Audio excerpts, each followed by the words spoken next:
Hello guys, Smartboard P50 352 version 5.08 Smartboard backup using RTH9F using DIY connector RX-TX, then using the application High Silicon Tool app.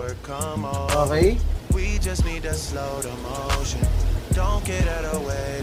Yes, back up all the partition of EMC. Okay.